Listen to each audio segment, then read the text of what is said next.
Selama 1 minggu aku setia merawat mertuaku di rumah sakit bersama suami. Kupikir rumah aman.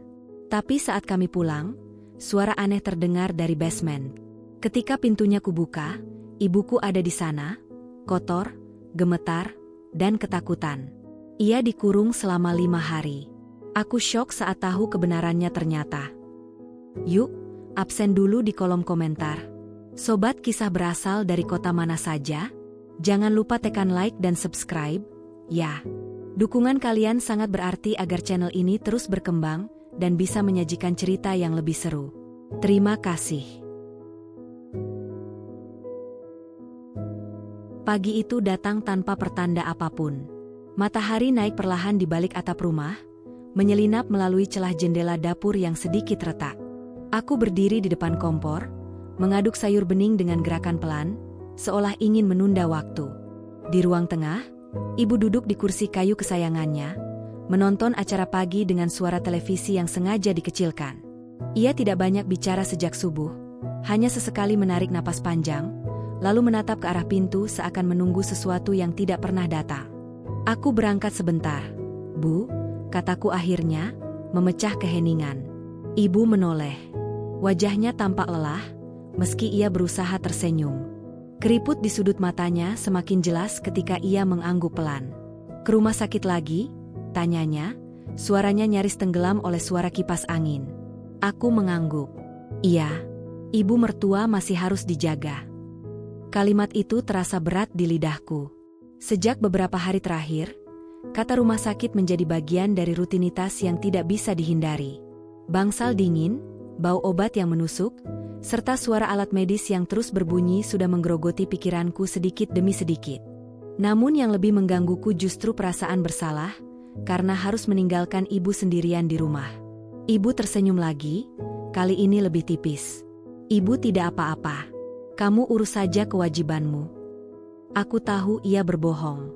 Bukan tentang kondisinya, melainkan tentang perasaannya. Sejak ayah meninggal, rumah ini sering terasa terlalu sepi untuknya. Aku adalah satu-satunya tempat ia bersandar, dan hari itu aku memilih pergi. Tas kecil sudah kugantungkan di bahu. Aku memeriksa ponsel sekali lagi, memastikan tidak ada pesan dari suamiku yang terlewat. Ia sudah lebih dulu berangkat ke rumah sakit sejak subuh, menemani ibunya yang kondisinya menurun drastis. Dokter bilang hari-hari ke depan akan menjadi masa krusial. Kata itu berputar-putar di kepalaku, membuatku sulit bernapas setiap kali mengingatnya. Sebelum melangkah keluar, aku menoleh ke arah ibu. Ia masih duduk di tempat yang sama, tangannya bertumpu di sandaran kursi, matanya mengikuti gerak langkahku. Ada sesuatu dalam tatapannya, seperti ingin mengatakan banyak hal sekaligus, tetapi tertahan oleh kebiasaan lama untuk tidak merepotkan anak sendiri. Kalau ada apa-apa, telepon aku ya, Bu, ujarku cepat, seolah itu bisa menebus kepergianku. Iya, jawabnya singkat. Pintu tertutup perlahan. Bunyi kayu yang beradu terdengar lebih keras dari biasanya. Aku berhenti sejenak di teras, menatap rumah itu dengan perasaan yang sulit dijelaskan. Dindingnya sederhana, catnya mulai pudar, tetapi di sanalah seluruh hidupku berakar. Aku menarik napas dalam, lalu melangkah pergi sebelum keraguan kembali menyerang. Perjalanan menuju rumah sakit terasa lebih panjang dari biasanya. Jalanan padat, suara klakson saling bersahutan, dan pikiranku terus melayang ke dua tempat sekaligus. Di satu sisi, ada ibu mertua yang terbaring lemah, bergantung pada perawatan medis. Di sisi lain, ada ibu kandungku yang kutinggalkan sendirian dengan sepi dan ingatannya sendiri. Aku terjebak di antara dua kewajiban yang sama-sama menuntut perhatian. Sesampainya di rumah sakit, suasana yang sama menyambutku. Bau antiseptik, lantai mengilap, dan wajah-wajah lelah para penunggu pasien.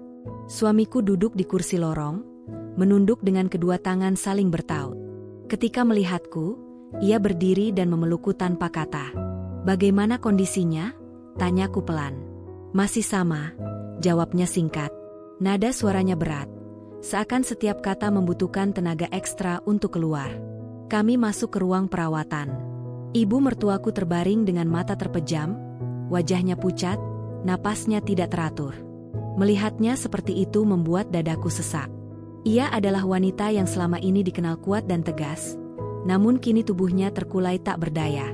Aku menggenggam tangannya, merasakan dingin yang merambat hingga ke tulang. Hari itu berlalu dengan lambat. Kami bergantian menjaga, berbicara dengan dokter, dan mengurus administrasi. Waktu seakan kehilangan makna di dalam bangsal itu. Siang berganti sore, lalu malam, tanpa ada perubahan berarti. Aku sempat mengeluarkan ponsel untuk menghubungi ibu, tetapi kurungkan niat itu ketika perawat memanggil namaku. Panggilan itu tertunda, lalu terlupakan. Malam pertama aku tidak pulang. Aku tidur di kursi lorong, berselimut jaket tipis, dengan tubuh pegal dan pikiran kalut. Dalam setengah sadar, aku sempat bermimpi tentang rumah. Tentang ibu yang memanggil namaku dari kejauhan, suaranya sayup, seolah terhalang sesuatu. Aku terbangun dengan jantung berdebar, keringat dingin membasahi dahi. Namun aku meyakinkan diri bahwa itu hanya bunga tidur. Hari-hari berikutnya berjalan dengan pola yang sama. Bangun di rumah sakit, makan seadanya, lalu kembali duduk menunggu. Kondisi ibu mertua naik turun, membuat kami selalu berada di ujung harapan dan kecemasan. Aku semakin jarang membuka ponsel, bukan karena tidak peduli, melainkan karena takut menemukan pesan yang tidak siap kuterima. Setiap kali rasa bersalah muncul, aku menekannya dengan logika. Ibu dewasa, ia bisa menjaga dirinya sendiri. 5 hari bukan waktu yang lama. Aku hanya perlu menyelesaikan tanggung jawab ini, lalu semuanya akan kembali normal. Pikiran itu kuulang-ulang seperti mantra, meski hatiku tidak sepenuhnya percaya. Pada malam kelima, ketika aku akhirnya duduk sendirian di lorong dengan kepala bersandar ke dinding, perasaan aneh menyelinap tanpa permisi. Ada kegelisahan yang tidak bisa kujelaskan, seolah sesuatu sedang menungguku di tempat lain. Aku membuka ponsel, melihat layar kosong tanpa pesan masuk. Tidak ada panggilan tak terjawab. Keheningan itu justru terasa mencurigakan. Aku menarik napas panjang, menatap ujung lorong yang lengang. Dalam hati, aku berjanji pada diri sendiri bahwa besok pagi aku akan pulang sebentar. Menemui ibu, memastikan ia baik-baik saja, lalu kembali lagi ke rumah sakit. Janji sederhana itu memberiku sedikit ketenangan, meski aku tidak tahu bahwa keputusan itu akan mengubah hidupku selamanya. Di luar gedung, malam semakin larut. Lampu-lampu jalan berpendar redup, dan angin berhembus dingin. Aku memeluk tubuhku sendiri, mencoba menghangatkan hati yang mulai diliputi rasa takut tanpa sebab. Tanpa kusadari, rumah yang kutinggalkan sejak pagi pertama itu bukan lagi tempat yang sama. Dan ibu yang kuanggap baik-baik saja sedang berjuang sendirian, dalam sunyi yang tidak pernah kubayangkan. Pagi ke-6 datang tanpa membawa kabar baik. Cahaya matahari yang masuk melalui jendela lorong rumah sakit terlihat pucat, seolah ikut kelelahan menyaksikan orang-orang yang berjaga tanpa kepastian.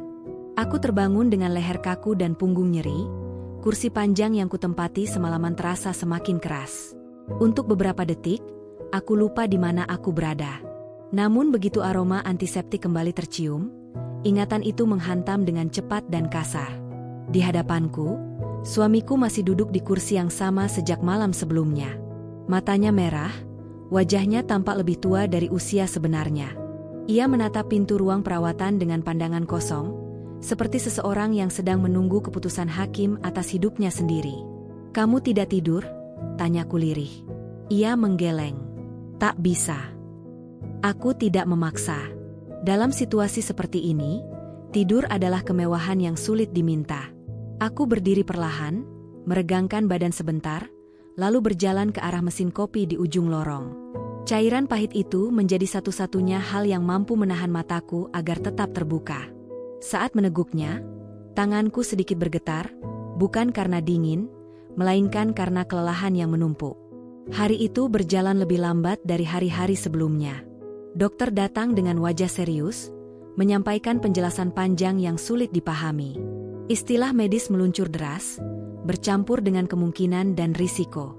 Aku mencoba menyimak, mencatat setiap kata penting, meski pikiranku beberapa kali melayang ke tempat lain. Ke rumah, ke ibu. Setiap jeda pembicaraan, aku selalu berniat membuka ponsel. Namun setiap kali pula, niat itu urung. Ada ketakutan aneh yang menahanku. Aku tidak tahu apa yang kutakutkan, tetapi perasaan itu nyata dan menekan. Seolah-olah, selama aku tidak menekan layar, semuanya masih baik-baik saja. Menjelang siang, ibu mertua sempat membuka mata. Pandangannya kosong, napasnya pendek. Suamiku segera berdiri, menggenggam tangannya erat-erat. Aku berdiri di sisi lain tempat tidur, mencoba tersenyum, meski bibirku terasa kaku. "Ibu di sini," ucap suamiku, suaranya bergetar. Ibu mertuaku menggerakkan bibir, tetapi tidak ada suara yang keluar. Matanya beralih ke arahku, lalu kembali terpejam. Momen itu singkat, tetapi cukup untuk menorehkan ketakutan baru di dadaku. Aku menelan ludah, mencoba menenangkan diri. Sore hari, hujan turun deras di luar. Suara rintiknya terdengar samar dari balik dinding tebal rumah sakit. Aku duduk di dekat jendela, menatap butiran air yang berlomba jatuh ke tanah. Pemandangan itu mengingatkanku pada sore-sore di rumah, ketika ibu biasa duduk di teras sambil menunggu hujan reda. Dadaku terasa semakin sesak. Aku akhirnya membuka ponsel. Layar menyala, menampilkan daftar panggilan terakhir. Tidak ada nama ibu di sana, tidak ada pesan masuk. Keheningan digital itu seharusnya menenangkanku, tetapi justru membuat jantungku berdebar lebih cepat. Aku mengetik pesan singkat. "Bu, aku di rumah sakit. Nanti pulang." Pesan itu terkirim tanpa balasan. Aku menunggu beberapa menit, lalu menyimpan kembali ponsel ke dalam tas. Aku mencoba meyakinkan diri bahwa ibu mungkin sedang tidur, atau ponselnya kehabisan daya. Pikiran-pikiran itu terdengar masuk akal, meski tidak sepenuhnya menyingkirkan kegelisahan. Malam kedua berlalu dengan cepat, tetapi rasa lelah semakin berat. Aku mulai kehilangan rasa waktu. Hari terasa menyatu, batas antara pagi dan malam menjadi kabur. Yang tersisa hanya rutinitas menjaga, menunggu, dan berharap. Dalam sela-sela itu, rasa bersalah terus menyelinap, semakin sulit diabaikan. Hari ketiga membawa kabar sedikit lebih stabil. Dokter mengatakan kondisi ibu mertua tidak memburuk, meski belum menunjukkan tanda pemulihan berarti. Kata stabil terdengar seperti hadiah kecil yang patut disyukuri. Kami tersenyum tipis, berpegangan pada harapan itu seperti orang tenggelam yang menemukan sepotong kayu. Namun di balik rasa lega itu, pikiranku kembali ke rumah. Sudah beberapa hari aku tidak mendengar suara ibu. Biasanya, ia akan menelepon hanya untuk menanyakan hal sepele, atau sekadar memastikan aku sudah makan. Keheningan itu terasa janggal, tetapi aku menepisnya lagi. Aku tidak ingin pikiranku terpecah saat aku dibutuhkan di sini. Hari keempat menjadi ujian terberat. Kondisi ibu mertua kembali menurun. Alarm alat medis berbunyi lebih sering, perawat keluar masuk ruangan dengan langkah cepat. Suamiku terlihat semakin tertekan.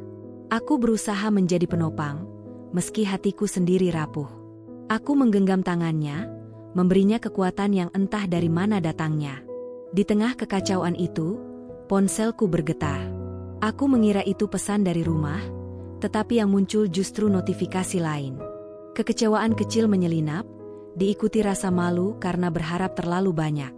Aku menyimpan ponsel kembali, fokus pada apa yang ada di hadapanku. Malam keempat, aku hampir tidak tidur sama sekali. Setiap kali memejamkan mata, bayangan aneh muncul. Aku melihat rumah dalam keadaan gelap, pintu-pintu tertutup rapat, dan suara ketukan yang samar. Aku terbangun dengan napas terengah, keringat membasahi punggung.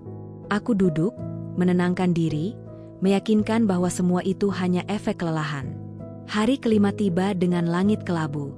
Aku merasa tubuhku semakin ringan, seolah sebagian diriku tertinggal di kursi-kursi lorong rumah sakit. Pagi itu, dokter kembali datang, membawa kabar yang tidak sepenuhnya buruk, tetapi juga tidak memberi kepastian. Kami diminta tetap bersabar. Aku duduk sendirian di lorong, menatap lantai mengilap yang memantulkan cahaya lampu. Dalam diam itu, perasaan bersalah akhirnya mencapai puncaknya. Aku menyadari betapa mudahnya aku menunda hal-hal penting atas nama tanggung jawab. Aku menyadari bahwa pengorbanan tanpa batas bisa berubah menjadi kelalaian yang berbahaya.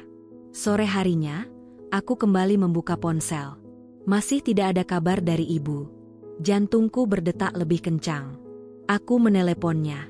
Nada sambung terdengar, lalu terputus. Aku mencoba lagi, Hasilnya sama. Tenggorokanku terasa kering. Untuk pertama kalinya sejak datang ke rumah sakit, rasa takut itu muncul dengan jelas, tanpa bisa disangkal. "Ada apa?" tanya suamiku ketika melihat wajahku berubah. "Tidak apa-apa," jawabku cepat, meski suaraku tidak meyakinkan. Aku tidak ingin menambah bebannya. Aku memilih memendam kekhawatiran itu sendiri, meyakinkan diri bahwa besok pagi aku benar-benar harus pulang. Aku tidak boleh menunda lagi. Ada sesuatu di dalam diriku yang berkata bahwa waktuku hampir habis, meski aku tidak tahu untuk apa. Malam kelima terasa sangat panjang. Aku duduk di lorong, memeluk lutut, menatap dinding kosong. Dalam hati, aku berbicara pada ibu, memintanya menungguku sedikit lebih lama. Aku berjanji akan segera pulang, akan mengganti semua hari yang terlewat, akan mendengarkan setiap keluh kesahnya tanpa tergesa. Aku tidak tahu bahwa di saat yang sama, ibu sedang berada di tempat yang tidak pernah seharusnya ia datangi. Dalam gelap, dalam ketakutan, dan dalam kesunyian yang perlahan menggerogoti harapannya. Sementara aku duduk aman di lorong rumah sakit, dunia ibu runtuh sedikit demi sedikit, tanpa aku sadari. Hari kelima berakhir tanpa jawaban.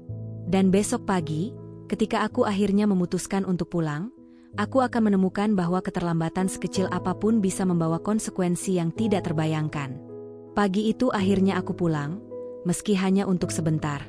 Keputusan itu datang bukan karena keberanian, melainkan karena kegelisahan yang tidak lagi bisa kutahan. Setelah 5 hari menghirup udara rumah sakit, langkah kakiku terasa asing ketika menapaki jalan menuju rumah. Setiap meter yang kulewati dipenuhi pikiran buruk yang saling berebut ruang di kepalaku. Rumah tampak sama dari luar. Pagar besi masih terkunci, pot-pot bunga ibu berjajar rapi di teras, meski beberapa di antaranya mulai layu karena lupa disiram. Aku membuka pintu dengan kunci cadangan, suara engselnya berderit pelan, menyambutku seperti keluhan lama yang ditahan terlalu lama. "Bu," panggilku. Tidak ada jawaban. Aku melangkah masuk, menaruh tas di meja ruang tamu. Udara di dalam rumah terasa pengap, berbeda dari biasanya. Aroma yang samar, campuran antara debu dan sesuatu yang tidak bisa langsung kujelaskan, menyentuh inderaku. Aku mengabaikannya, mengira rumah hanya terlalu lama tertutup. "Ibu," panggilku lagi, kali ini sedikit lebih keras. Keheningan menjawab. Televisi mati. Kursi kayu di ruang tengah kosong.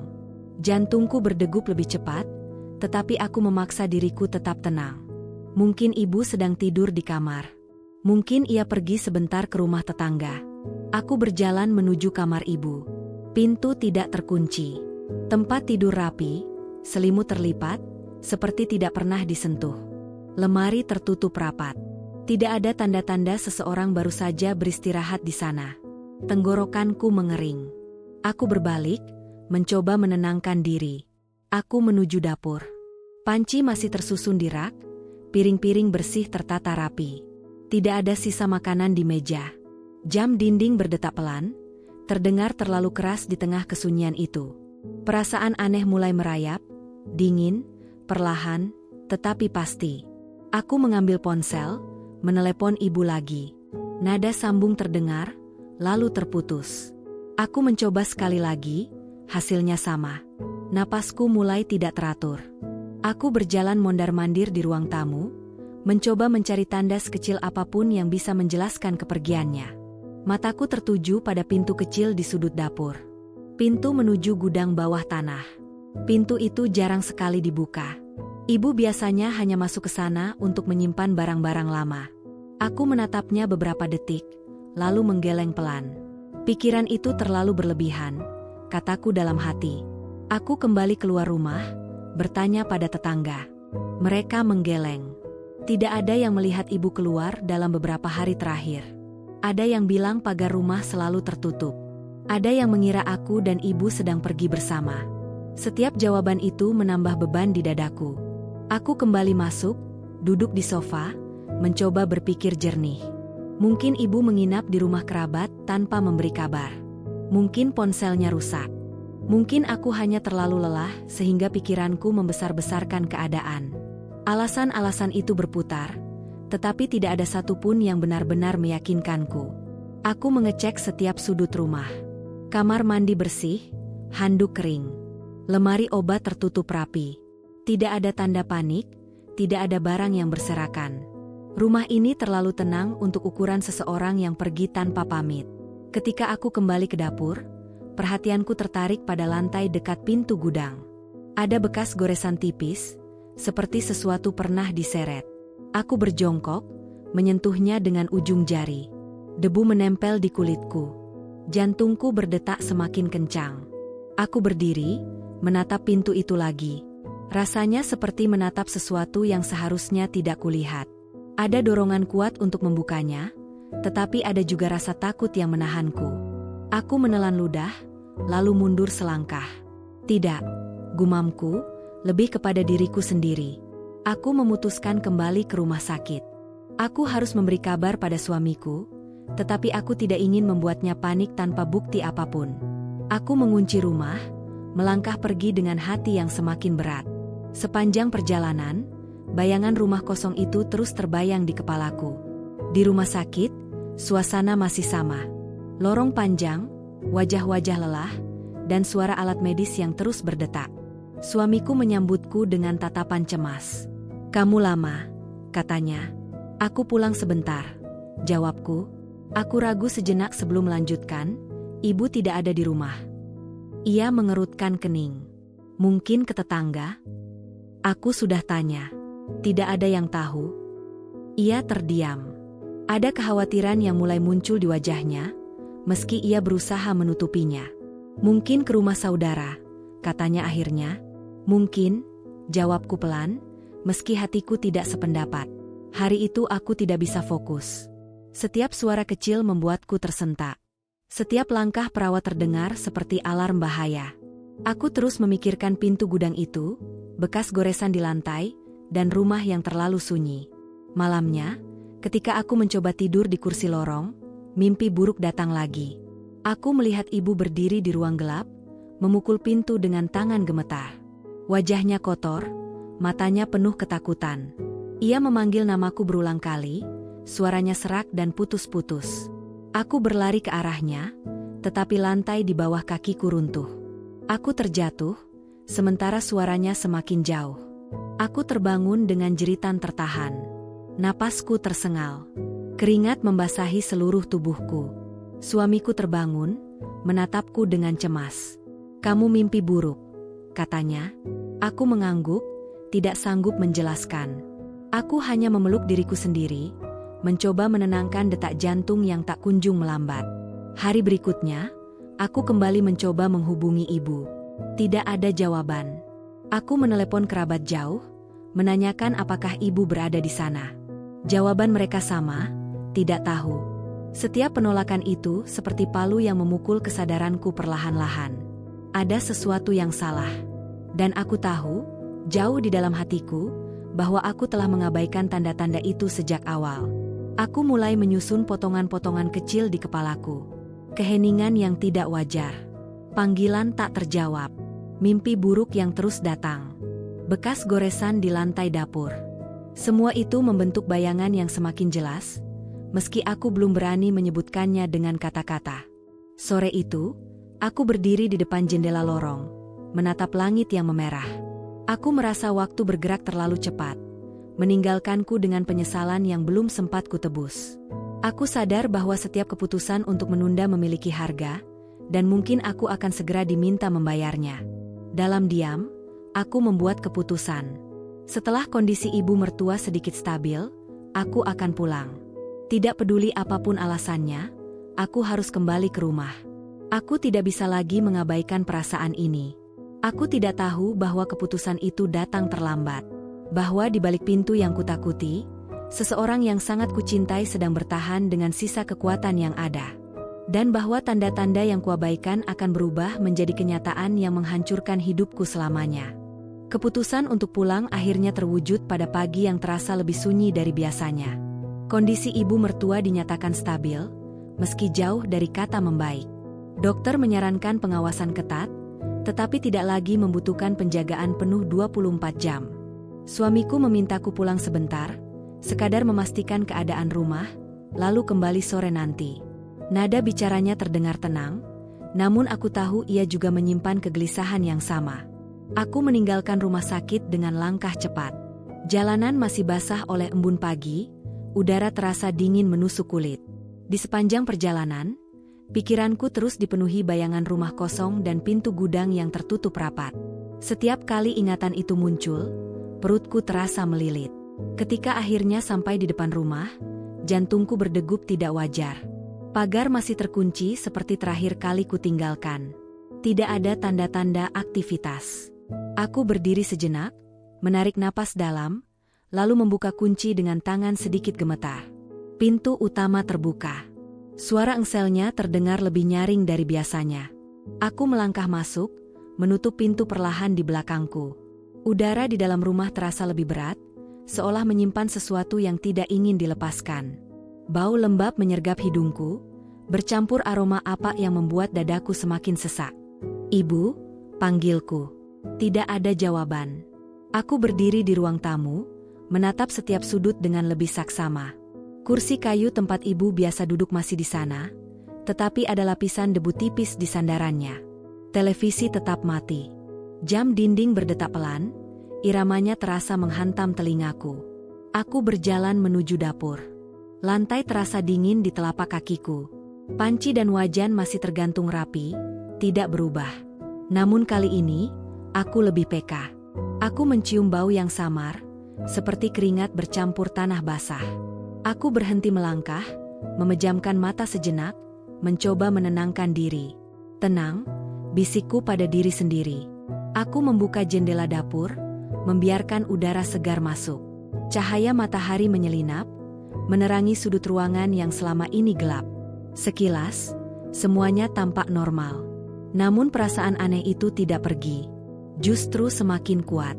Aku melanjutkan pemeriksaan ke kamar ibu. Tempat tidur masih rapi, sama seperti sebelumnya. Tidak ada pakaian yang hilang. Lemari tertutup. Aku membuka laci meja kecil di samping tempat tidur. Di dalamnya ada buku doa, kacamata baca, dan obat-obatan rutin. Semuanya lengkap. Terlalu lengkap. Aku menelan ludah. Jika ibu pergi dengan kemauannya sendiri, ia pasti membawa setidaknya satu barang penting. Fakta itu membuat dadaku terasa semakin berat. Aku kembali ke dapur. Pandanganku tanpa sadar tertuju pada pintu gudang bawah tanah. Pintu itu masih tertutup. Catnya mengelupas di beberapa bagian, gagangnya terlihat kusam.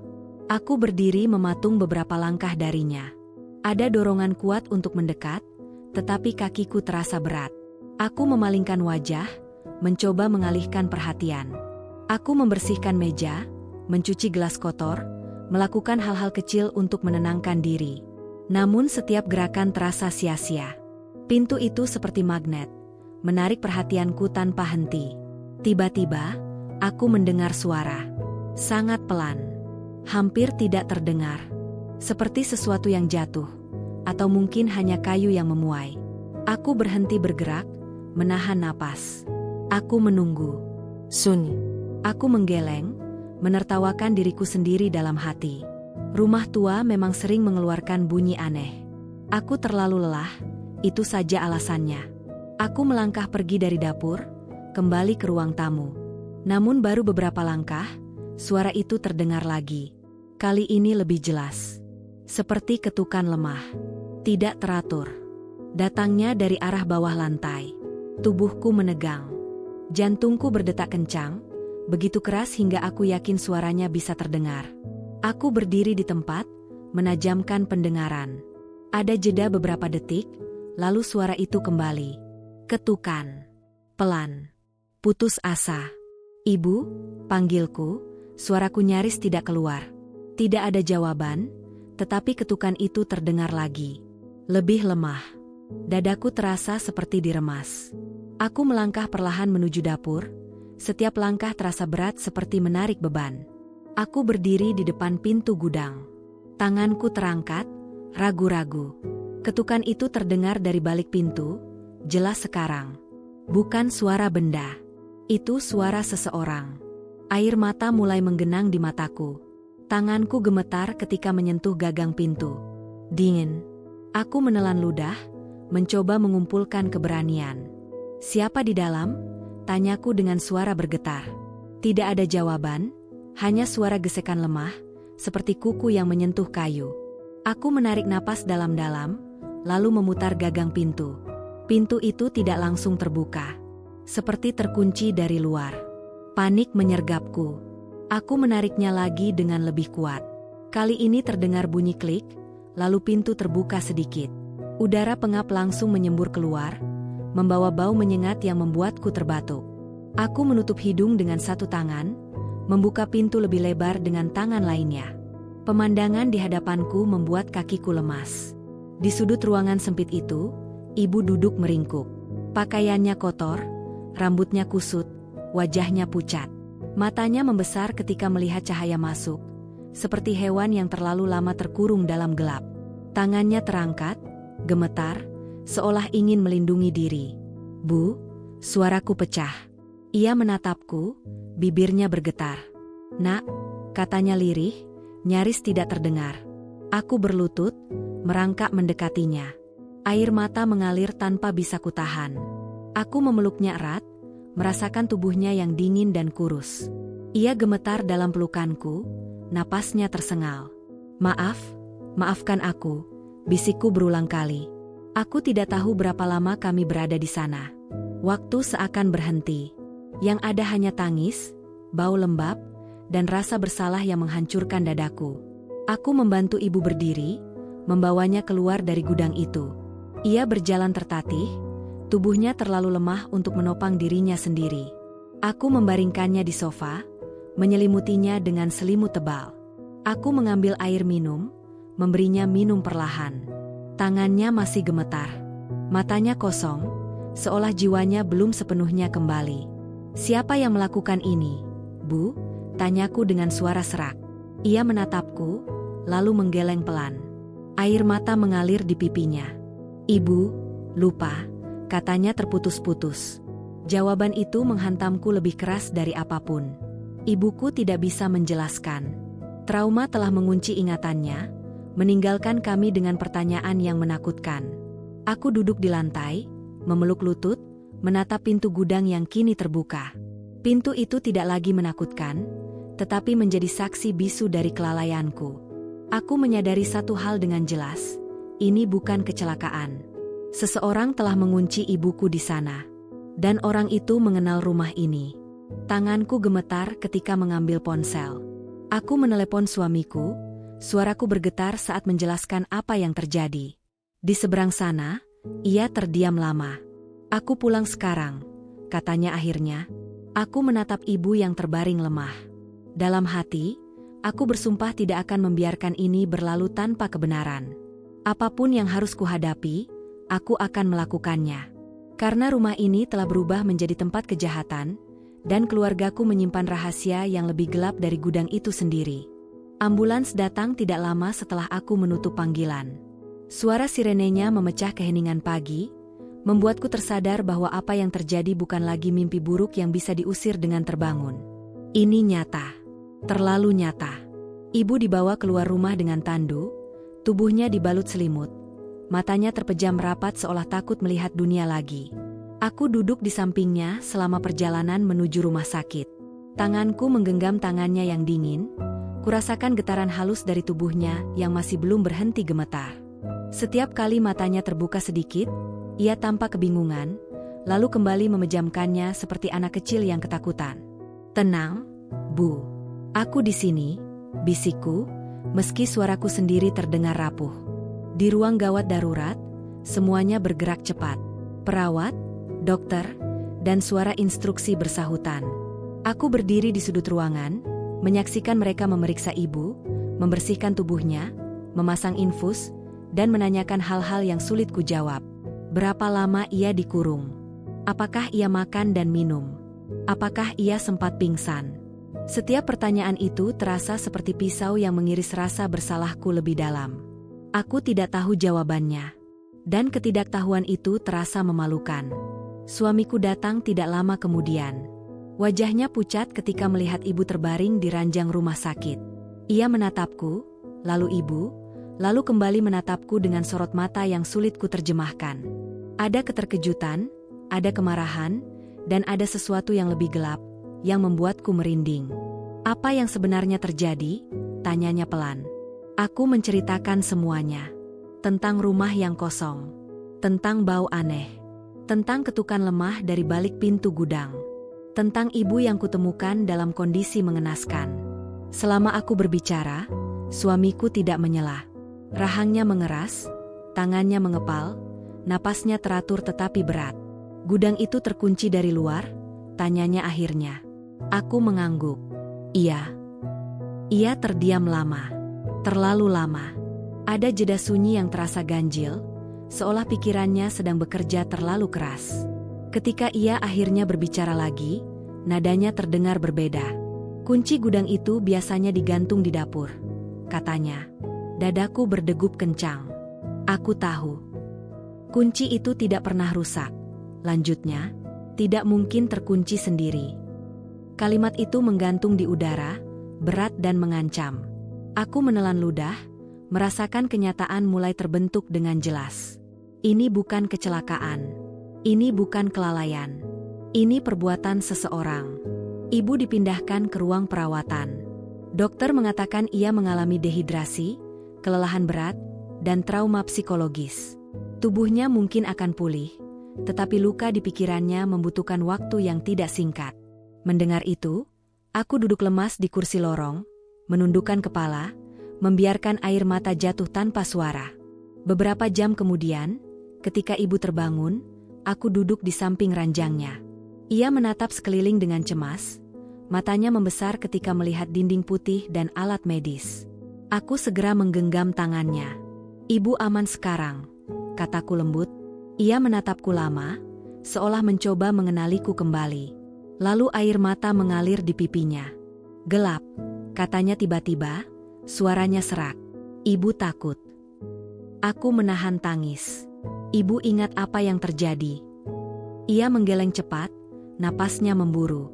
Pintu tertutup. Ibu panggil kamu, tidak ada yang datang.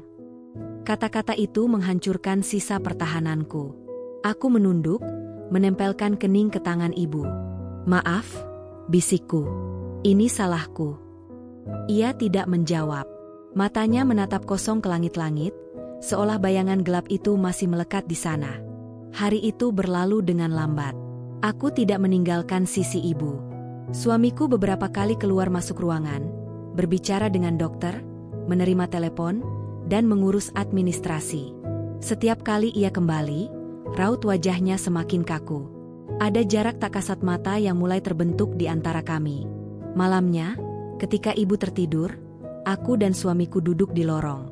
Lampu-lampu menyala terang, tetapi suasananya tetap terasa dingin. Aku memeluk tubuhku sendiri, mencoba mengusir rasa bersalah yang menekan dari segala arah. Kita harus lapor, kataku akhirnya. Ia menoleh. Lapor ke siapa? Polisi, jawabku tegas.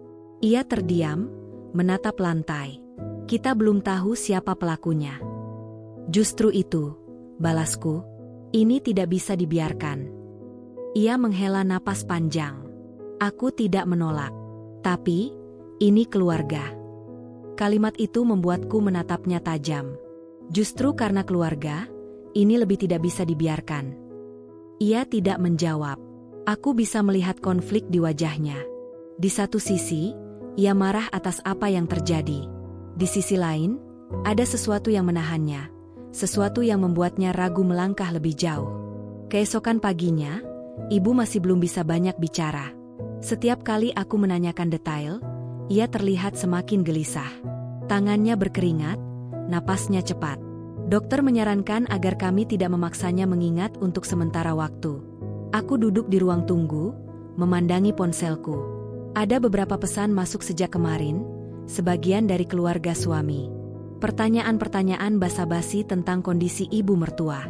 Tidak satu pun yang menyinggung ibuku. Seolah kejadian ini tidak pernah ada.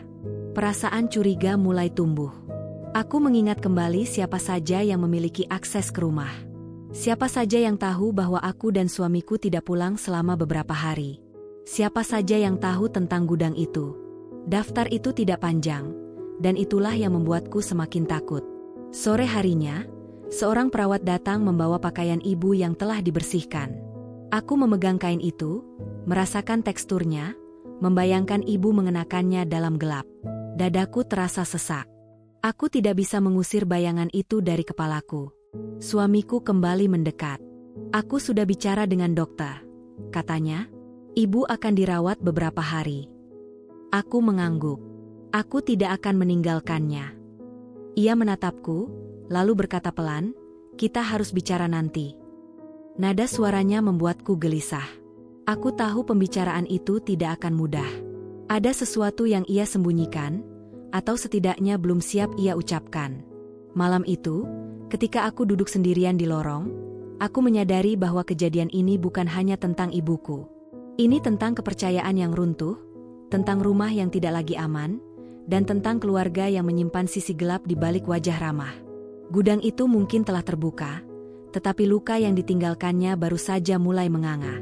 Dan aku tahu, langkah berikutnya akan membawaku pada kebenaran yang tidak ingin kuterima, apapun bentuknya. Hari-hari setelah ibu dipindahkan ke ruang perawatan terasa berjalan di atas kaca tipis. Setiap langkah harus hati-hati, setiap kata harus ditimbang, karena sedikit saja tekanan bisa membuat semuanya retak kembali. Dokter menyebut kondisi ibu mulai stabil secara fisik, tetapi trauma yang ia alami jauh lebih sulit ditangani. Tubuhnya bisa dipulihkan dengan cairan dan obat, tetapi pikirannya masih terkurung di ruang gelap yang sama. Aku duduk di samping ranjangnya hampir sepanjang waktu. Aku takut meninggalkannya, bahkan hanya untuk beberapa menit. Setiap kali aku berdiri untuk mengambil air atau berbicara dengan perawat, matanya akan terbuka lebar, mencari-cari keberadaanku dengan panik yang tidak ia sembunyikan. "Jangan pergi," katanya suatu pagi, suaranya gemetar. Aku segera kembali duduk, menggenggam tangannya. "Aku di sini, Bu. Aku tidak kemana-mana." Ia mengangguk pelan, tetapi cengkeramannya tidak mengendur. Jari-jarinya dingin, dan setiap sentuhan itu mengingatkanku pada gudang lembab yang masih menghantui pikiranku. Aku berusaha menyingkirkan bayangan itu, tetapi semakin aku mencoba, semakin jelas bayangannya muncul. Dokter menyarankan agar ibu tidak dipaksa mengingat kejadian tersebut. Trauma yang terlalu dalam bisa membuatnya menutup diri sepenuhnya. Namun sebagai anak, aku berada di persimpangan yang menyakitkan. Aku ingin melindunginya, tetapi aku juga butuh kebenaran. Tanpa kebenaran, rasa bersalah ini akan terus memakan diriku hidup-hidup. Suamiku datang dan pergi dari rumah sakit, membagi waktu antara ibunya dan ibuku. Namun aku merasakan jarak yang perlahan terbentuk di antara kami. Bukan karena kurang peduli, melainkan karena sesuatu yang tidak terucap. Setiap kali aku menyinggung soal gudang, raut wajahnya berubah. Ia tidak menghindar, tetapi juga tidak sepenuhnya membuka diri. Sore itu, ketika ibu tertidur lebih lama dari biasanya, aku dan suamiku duduk di lorong. Udara di sana dingin, dan bau rumah sakit terasa lebih menyengat dari hari-hari sebelumnya. "Kita harus bicara jujur," kataku akhirnya. Ia menatapku. "Tentang apa?" "Siapa saja yang punya akses ke rumah?" jawabku tanpa ragu. Ia menghela napas. "Sudah kubilang, tidak banyak." "Sebutin satu persatu," desakku. Ia terdiam, lalu mulai menyebut nama. Tetangga dekat, saudara jauh yang pernah menginap, tukang yang dulu memperbaiki atap. Setiap nama itu kuputar dalam kepalaku, mencoba mencocokkannya dengan apa yang kutahu. Tidak satu pun terasa pas. "Masih ada," kataku pelan. Ia menatapku tajam. "Apa maksudmu?" "Kunci cadangan," jawabku. "Siapa yang pegang?" Keheningan menggantung di antara kami. Aku melihat perubahan kecil di wajahnya, kerutan halus di dahi, tarikan napas yang tertahan. Itu cukup untuk membuat jantungku berdegup lebih cepat. "Ada di laci dapur," katanya akhirnya. "Selain kita, siapa yang tahu?" tanyaku lagi. Ia memalingkan wajah. "Keluargaku." Satu kata itu terasa seperti batu yang dijatuhkan ke dadaku. Keluarganya. Orang-orang yang selama ini kupercaya, yang sering datang dengan senyum dan sapaan hangat, yang tidak pernah kucurigai sedikit pun. Aku bangkit berdiri, mondar-mandir di lorong sempit itu. Kepalaku terasa penuh. Setiap kemungkinan yang muncul terasa terlalu kejam untuk diterima. Malam itu, ibu terbangun dengan napas tersengal. Ia memanggilku dengan suara parau. Aku segera mendekat, duduk di sampingnya, menenangkan dengan usapan lembut di punggungnya. Ibu dengar suara lagi, katanya lirih. Aku menelan ludah. Suara apa, Bu? Langkah, jawabnya singkat. Dan kunci. Tanganku menegang. Kunci pintu. Ia mengangguk pelan. Dari luar. Aku merasakan darahku berdesir. Ibu ingat jam berapa? Ia menggeleng. Gelap. Lama. Jawaban-jawaban itu terputus. Tidak lengkap, tetapi cukup untuk membangun gambaran yang mengerikan. Seseorang datang ke rumah dalam keadaan sengaja. Seseorang tahu bahwa rumah kosong. Seseorang mengunci pintu gudang dari luar, lalu pergi, meninggalkan ibu sendirian. Aku menggenggam tangan ibu lebih erat. Ibu dengar orang itu bicara. Ia terdiam lama, wajahnya menegang. Aku hampir menarik kembali pertanyaanku ketika ia akhirnya membuka mulut. Ibu dengar suara perempuan, katanya pelan. Kalimat itu membuatku sulit bernapas. Aku menunduk, menutup mata, berusaha menahan gelombang emosi yang datang bersamaan. Suara perempuan. Bukan orang asing. Bukan penyusup acak. Setelah ibu kembali tertidur, aku keluar kamar dengan langkah berat. Suamiku berdiri di ujung lorong, menatap ponselnya. Ketika melihatku, ia segera menyimpannya. Ibu mulai ingat, kataku tanpa basa-basi. Ia mengangguk, tetapi wajahnya tegang. Tentang apa? Suara, jawabku. Perempuan. Ia tidak berkata apa-apa. Keheningan itu menjadi jawaban yang semakin menegaskan kecurigaanku. Kamu tahu sesuatu, kataku pelan, tetapi tajam. Ia menggeleng cepat. Aku hanya tidak ingin berpikir ke arah itu. Arah mana? Desakku. Ia menatapku, matanya dipenuhi konflik. Keluargaku. Kata itu lagi, keluargaku. Aku menyadari betapa berbahayanya kata itu ketika digunakan untuk melindungi kesalahan. Hari berikutnya, aku mulai memperhatikan hal-hal kecil. Pesan yang masuk ke ponsel suamiku, lalu segera dihapus. Panggilan singkat yang ia jawab jauh dariku. Nama-nama yang ia sebut dengan ragu. Semua itu menyatu menjadi pola yang tidak ingin kulihat, tetapi tidak bisa kuabaikan. Aku juga mulai mengingat kembali hari-hari sebelum ibu dikurung. Siapa yang mengirim pesan? Siapa yang tahu kami akan lama di rumah sakit? Siapa yang menawarkan diri membantu mengurus rumah? Ingatan itu muncul satu persatu, menyakitkan dan jelas. Aku berdiri di depan cermin kamar mandi rumah sakit, menatap bayanganku sendiri. Wajahku terlihat lebih tua, mataku cekung, tetapi ada sesuatu yang baru di sana. Tekad. Aku tidak bisa lagi berpura-pura tidak tahu. Aku tidak bisa lagi melindungi perasaan orang lain dengan mengorbankan ibuku. Bab ini bukan tentang pengakuan. Ini tentang kesadaran. Tentang titik ketika aku berhenti bertanya apakah aku berlebihan, dan mulai bertanya siapa yang sebenarnya tega. Ketika aku kembali ke kamar ibu, ia tersenyum lemah padaku. Senyum itu menguatkanku sekaligus menghancurkanku. Aku bersumpah dalam hati, apapun yang terjadi setelah ini, aku akan berdiri di pihaknya. Dan tanpa kusadari, langkah-langkah kecil menuju kebenaran telah membawaku tepat ke ambang pintu konflik terbesar dalam hidupku. Pintu yang akan terbuka lebar di bab berikutnya, membawa serta kebenaran yang tidak bisa lagi disembunyikan. Aku tidak langsung menuduh siapapun. Tidak setelah semua yang kulalui. Tidak setelah melihat ibuku terbaring lemah, tubuhnya mulai pulih tetapi jiwanya masih terkurung dalam ketakutan yang sama. Namun malam itu, ketika aku duduk sendirian di ruang tunggu rumah sakit, aku tahu satu hal dengan sangat jelas. Kebenaran tidak akan datang dengan sendirinya. Ia harus ditarik keluar, meski menyakitkan. Ponselku bergetar pelan. Sebuah pesan masuk dari nomor yang sangat kukenal. Ipar perempuanku. Pesannya singkat, seolah ditulis tanpa beban. Besok aku mau ke rumah. Ambil beberapa barang. Dadaku terasa mengeras. Tidak ada sapaan, tidak ada basa-basi. Hanya pernyataan. Seperti seseorang yang masih merasa memiliki kendali atas rumah itu. Aku membalas dengan tangan gemetar. Kenapa tidak menunggu aku pulang? Balasannya datang cepat. Aku cuma sebentar. Kalimat sederhana itu justru menyalakan api yang sejak tadi kutahan. Aku berdiri, melangkah keluar dari ruang tunggu, mencari udara segar. Lorong rumah sakit terasa terlalu sempit untuk pikiranku yang penuh. Aku menelepon suamiku. Ia mengangkat setelah dering ketiga. "Kita harus pulang besok," kataku tanpa pengantar. "Kenapa mendadak?" tanyanya.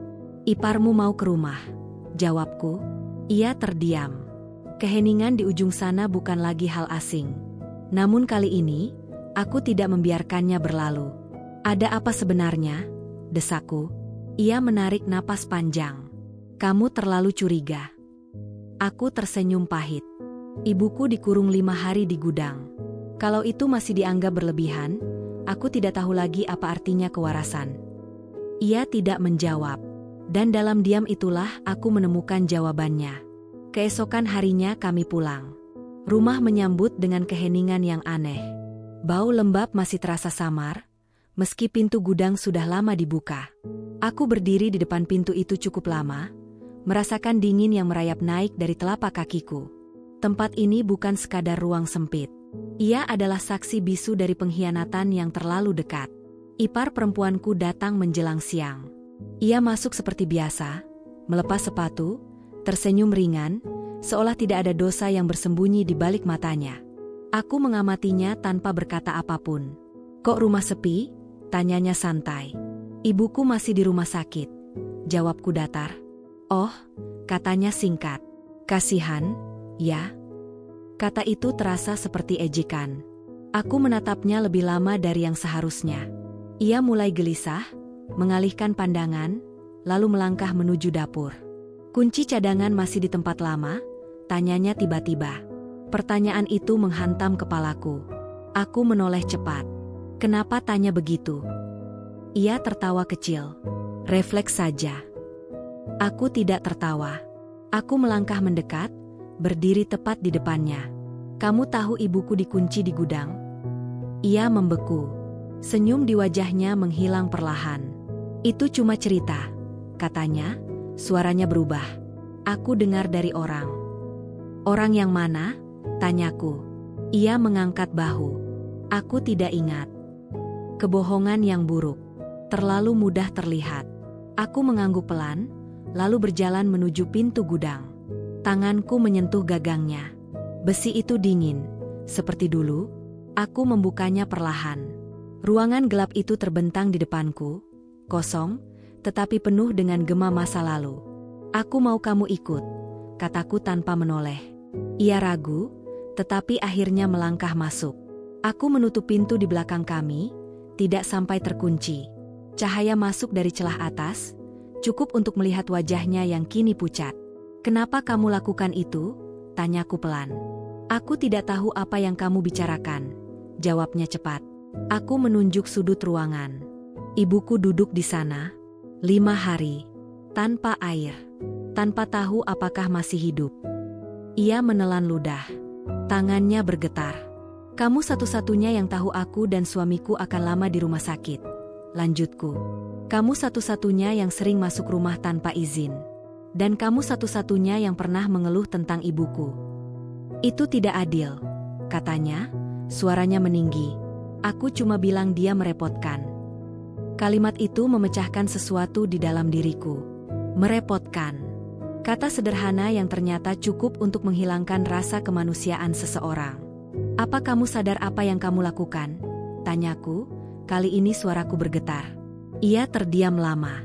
Lalu, seperti bendungan yang jebol, air matanya jatuh. "Aku tidak bermaksud sejauh itu," katanya terisak. "Aku cuma mau dia diam. Aku kira kamu akan cepat pulang." "Kamu mengunci pintu," kataku tajam, "dan pergi." Ia mengangguk perlahan. Pengakuan itu menghantamku lebih keras daripada teriakan. Tidak ada pembelaan. Tidak ada alasan mulia. Hanya ketidakpedulian yang telanjang. Suamiku berdiri di ambang pintu gudang. Wajahnya pucat, matanya kosong. Ia telah mendengar semuanya. "Kamu tahu?" tanyaku padanya. Ia menggeleng cepat. "Tidak. Demi apapun, Aku menatapnya lama, mencoba membaca kejujuran di matanya. Aku ingin percaya, tetapi luka ini terlalu dalam untuk disembuhkan dengan kata-kata. Aku akan lapor polisi, kataku tegas. Iparku tersentak. Tolong, jangan. Aku bisa jelaskan. Kamu sudah menjelaskan, jawabku, dan itu cukup. Tangisnya berubah menjadi permohonan. Ia memanggil nama suamiku, berharap belas kasihan. Namun untuk pertama kalinya, suamiku tidak bergerak. Ia berdiri kaku, seolah baru menyadari betapa mahal harga dari diamnya selama ini. Aku membuka pintu gudang, membiarkan cahaya masuk sepenuhnya. Ruangan itu tidak lagi gelap, tetapi kebenaran yang terungkap jauh lebih menyilaukan. Keheningan setelah pengakuan itu tidak membawa kelegaan. Ia justru terasa seperti ruang kosong yang terlalu luas untuk diisi oleh napas manusia. Rumah yang dulu menjadi tempat pulang kini berubah menjadi bangunan asing, dipenuhi sisa gema tangisan dan kata-kata yang tidak bisa ditarik kembali. Aku berdiri di ruang tamu, memandangi lantai yang bersih, tetapi terasa ternoda oleh sesuatu yang tidak kasat mata. Ipar perempuanku duduk di kursi, tubuhnya gemetar. Tangisnya sudah mengering, menyisakan wajah pucat dan mata merah. Suamiku berdiri tidak jauh darinya, masih dalam posisi yang sama sejak gudang dibuka. Ia belum bergerak, belum bicara, seolah jika ia diam cukup lama, semua ini akan berubah menjadi mimpi buruk yang segera berakhir. Aku telepon polisi, kataku akhirnya. Tidak ada yang menyahut. Keputusan itu meluncur begitu saja dari mulutku, tanpa getaran, tanpa ragu. Aku sendiri terkejut oleh ketenangan suaraku. Mungkin karena air mata sudah habis. Mungkin karena rasa bersalah telah berubah menjadi tekad. Ketika petugas datang, rumah terasa semakin kecil. Setiap sudut seakan ikut mendengarkan. Aku menceritakan semuanya dengan runtut. Dari hari pertama kami pergi ke rumah sakit, hingga suara ketukan dari ruang bawah tanah yang mengubah hidupku. Aku tidak menambahkan apapun. Aku tidak mengurangi apapun. Kebenaran berdiri telanjang, tanpa perlu dibela. Ipar perempuanku akhirnya dibawa pergi. Saat melewati pintu, ia menoleh ke arah suamiku, matanya penuh harap yang terlambat. Namun suamiku tidak mengejarnya. Ia hanya menunduk, bahunya jatuh, seperti seseorang yang baru saja kehilangan sesuatu yang tidak pernah benar-benar ia jaga. Setelah itu, aku kembali ke rumah sakit sendirian. Suamiku berkata ia akan menyusul, tetapi aku tidak menunggunya. Aku butuh ruang untuk bernapas, untuk berpikir, untuk berdamai dengan kenyataan bahwa orang-orang terdekatku ternyata mampu melakukan hal sekejam itu. Ibuku terbangun ketika aku masuk kamar. Senyum kecil muncul di wajahnya, senyum yang selalu berhasil membuat dadaku sesak. "Kamu pulang?" tanyanya pelan. "Aku ke rumah sebentar," jawabku sambil duduk di sampingnya. Aku menggenggam tangannya, merasakan kehangatan yang kini terasa lebih berharga dari apapun. Ia menatapku lama, seolah mencoba membaca sesuatu di wajahku. "Kamu kelihatan capek." Aku mengangguk, tapi semuanya sudah mulai jelas. Ia tidak bertanya lebih jauh. Ibuku selalu begitu.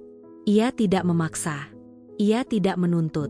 Dan justru karena itu, rasa bersalahku kembali menggerogoti. Aku ingin berjanji bahwa mulai sekarang aku tidak akan meninggalkannya lagi, tetapi aku tahu hidup tidak sesederhana janji. Beberapa hari berlalu dengan lambat. Proses hukum berjalan, dingin dan formal. Kata-kata seperti laporan, saksi, dan bukti mulai menjadi bagian dari keseharianku. Aku menceritakan ulang kejadian itu berkali-kali, hingga rasanya seperti menceritakan hidup orang lain. Namun setiap kali aku melihat ibuku tertidur dengan napas teratur, aku tahu semua ini perlu dilakukan. Suamiku akhirnya datang ke rumah sakit dengan wajah yang lebih kurus. Ia duduk di kursi tanpa berkata apapun. Kami terdiam lama, hingga suara monitor jantung ibuku menjadi satu-satunya irama di ruangan itu. "Aku minta maaf," katanya akhirnya. "Aku seharusnya lebih peka." Aku menatapnya. Maaf tidak mengubah apa yang terjadi. Ia mengangguk, menerima. Aku tahu. Kejujuran itu terasa pahit, tetapi perlu. Aku tidak ingin lagi hidup dalam hubungan yang dibangun di atas penyangkalan. Aku ingin kebenaran, meski menyakitkan. "Aku butuh waktu," kataku pelan. Ia tidak membantah. Aku akan tunggu. Hari ketika ibuku diizinkan pulang tiba dengan perasaan campur aduk. Rumah sudah dibersihkan ulang, gudang dikunci dengan gembok baru, kunci cadangan dibuang. Namun tidak ada kunci yang bisa mengamankan hati dari ingatan. Malam pertama di rumah, ibuku sulit tidur. Ia terbangun beberapa kali, napasnya tersengal. Aku duduk di sampingnya, memegang tangannya, memastikan ia tidak sendirian. Aku tidak akan membiarkan gelap mengambilnya lagi. Gudangnya sudah tidak dipakai, kataku lembut. Ibu aman. Ia mengangguk, meski matanya masih menyimpan bayangan ketakutan. Ibu percaya kamu. Kalimat itu menguatkanku sekaligus menakutkanku. Kepercayaan adalah tanggung jawab yang besar, dan aku pernah gagal menjaganya. Kali ini, aku tidak akan mengulanginya. Beberapa minggu kemudian, keluarga suamiku datang. Tidak semuanya. Hanya mereka yang berani menghadapi kenyataan. Suasana canggung tidak terelakkan. Tidak ada pelukan hangat, tidak ada tawa. Hanya permintaan maaf yang terdengar hampa. Kami tidak tahu, kata salah satu dari mereka. Aku mengangguk. Ketidaktahuan juga punya harga. Aku tidak bermaksud kejam. Aku hanya lelah berpura-pura baik-baik saja demi menjaga kenyamanan orang lain. Waktu tidak serta-merta menyembuhkan apapun. Ia hanya memberi jarak. Dan dalam jarak itulah aku belajar melihat luka tanpa terus berdarah. Hari-hari setelah ibu kembali ke rumah berjalan pelan, hampir seperti seseorang yang belajar berjalan ulang setelah jatuh terlalu keras. Setiap langkah terasa asing, setiap sudut rumah menyimpan ingatan yang harus ditaklukkan satu persatu. Ibuku mulai membangun rutinitas kecil. Bangun pagi, duduk di teras sambil memandangi jalan, menyiram tanaman yang nyaris mati karena lama tak terurus. Ia jarang bicara banyak. Namun aku belajar membaca diamnya. Ia bukan lupa. Ia memilih hidup berdampingan dengan ingatan, bukan melawannya. Aku sendiri belum sepenuhnya pulih. Malam-malamku sering diisi dengan terjaga. Mendengarkan setiap bunyi kecil, memastikan pintu terkunci, memastikan ibuku bernapas tenang di kamar sebelah. Ketika rasa lelah datang, aku bertanya pada diri sendiri apakah semua ini sepadan. Lalu aku melihat ibuku tersenyum di pagi hari, dan jawabannya selalu sama. Proses hukum terus berjalan. Aku menghadiri panggilan demi panggilan, menjawab pertanyaan yang sama dengan variasi kata yang berbeda. Setiap detail kembali dibuka, setiap emosi kembali disentuh. Ada saatnya aku ingin menyerah, ingin mengatakan bahwa aku sudah lelah, bahwa aku ingin hidup normal saja. Namun setiap kali keraguan itu muncul, aku mengingat wajah ibuku saat pertama kali kutemukan di gudang. Tidak ada ruang untuk mundur. Suamiku masih tinggal bersamaku, tetapi hubungan kami berubah bentuk. Kami berbicara seperlunya, berbagi tugas, saling menghormati jarak. Tidak ada pertengkaran besar, tidak ada juga kehangatan lama. Seperti dua orang yang sama-sama terluka, mencoba tidak menambah luka baru. Suatu malam, ia duduk di hadapanku di ruang tamu. Lampu redup, suasana sunyi. Aku tidak tahu apakah kamu masih ingin bersamaku, katanya jujur. Aku menatapnya lama. Aku tidak tahu apakah aku masih orang yang sama. Ia mengangguk pelan. Aku gagal melindungimu. Dan ibumu. Kata gagal itu tidak kutolak. Aku juga tidak mengiyakan. Kami berdua telah membayar harga dari kelalaian masing-masing, hanya saja dampaknya berbeda. Aku butuh kejelasan, lanjutnya. Bukan sekarang, tapi nanti. Aku menarik napas panjang. Kejelasan datang setelah keberanian. Dan aku masih belajar berani. Ia tidak memaksa. Malam itu, kami berpisah dengan keheningan yang lebih jujur dari 1000 janji. Beberapa minggu kemudian, ibuku memintaku duduk bersamanya di teras. Matahari sore hangat, angin lembut menyentuh wajah. Ibu tidak mau jadi beban, katanya tiba-tiba. Aku langsung menoleh. Ibu bukan beban. Ia tersenyum kecil. Ibu tahu. Tapi ibu juga tahu, hidupmu berubah karena ibu. Aku menggenggam tangannya. Hidupku berubah karena aku memilih keluarga. Dan aku tidak menyesal. Ia menatapku lama, lalu mengangguk. Kalau begitu, ibu juga harus kuat. Tidak hanya untuk ibu sendiri. Perkataan itu menjadi titik balik kecil yang penting. Sejak hari itu, ibuku mulai lebih terbuka. Ia bercerita tentang rasa takutnya, tentang malam-malam panjang di gudang, tentang pikiran-pikiran gelap yang sempat menghampiri. Aku mendengarkan tanpa menyelah. Aku tidak mencoba memperbaiki. Aku hanya hadir. Aku juga mulai membangun diriku sendiri.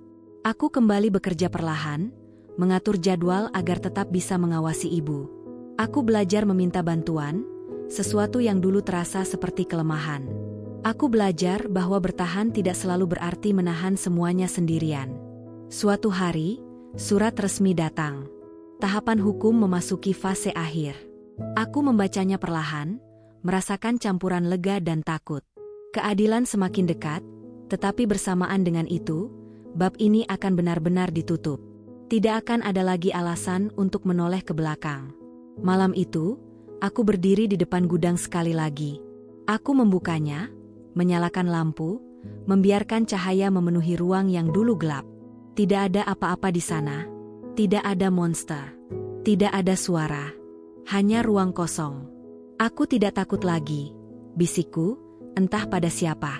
Aku menutup pintu gudang, bukan dengan amarah, tetapi dengan kesadaran. Tempat itu tidak lagi menguasai hidupku. Hari putusan itu datang tanpa gemuruh. Tidak ada hujan deras, tidak ada langit runtuh, tidak ada tanda-tanda dramatis seperti yang sering digambarkan orang. Pagi berjalan seperti biasa. Matahari muncul perlahan dari balik awan tipis, menyinari halaman rumah yang sudah lama tidak kutatap dengan perasaan damai. Namun di dadaku, ada sesuatu yang bersiap berubah bentuk. Aku duduk di ruang sidang dengan punggung tegak. Ibuku tidak ikut. Ia memilih menunggu di rumah, di kursi favoritnya di dekat jendela. Katanya, ia sudah cukup menghadapi gelap.